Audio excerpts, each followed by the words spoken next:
రెహమాన్తో విడాకులపై ఆయన మాజీ భార్య సైరా బాను మౌనం వీడారు. డివోర్స్కు కారణాలను ఆడియో ద్వారా వెల్లడించారు. రెహమాన్ మంచి వ్యక్తని, ఆయన గురించి ఎవరూ తప్పుగా మాట్లాడవద్దని సైరా బాను విజ్ఞప్తి చేశారు. ఏఆర్ రెహమాను జీవితాంతం నమ్ముతానని, ఆయన వజ్రం లాంటి వారని కొనియాడారు.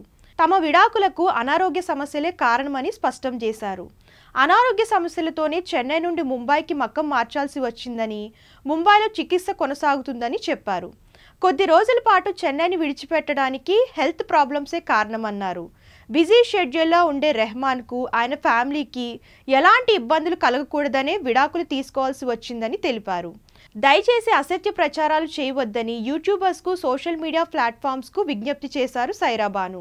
ఇక రెహమాన్ జంట విడాకుల అనౌన్స్మెంట్ తర్వాత ఆయనతో పనిచేసే ఓ మహిళతో ముడిపెడుతూ రకరకాల ప్రచారాలు జరుగుతున్నాయి. దీనిపై రెహమాన్ లీగల్ టీం కూడా సీరియస్ అయింది. తప్పుడు కంటెంట్ను వెంటనే డిలీట్ చేయాలని, లేకుంటే చట్టపరమైన చర్యలు తీసుకుంటామని హెచ్చరించారు. తాజాగా రెహమాన్ మాజీ సతీమణి సైరా బాను కూడా స్పందించారు. అసత్య ప్రచారాలు సర్క్యులేట్ చేయొద్దని రిక్వెస్ట్ చేశారు.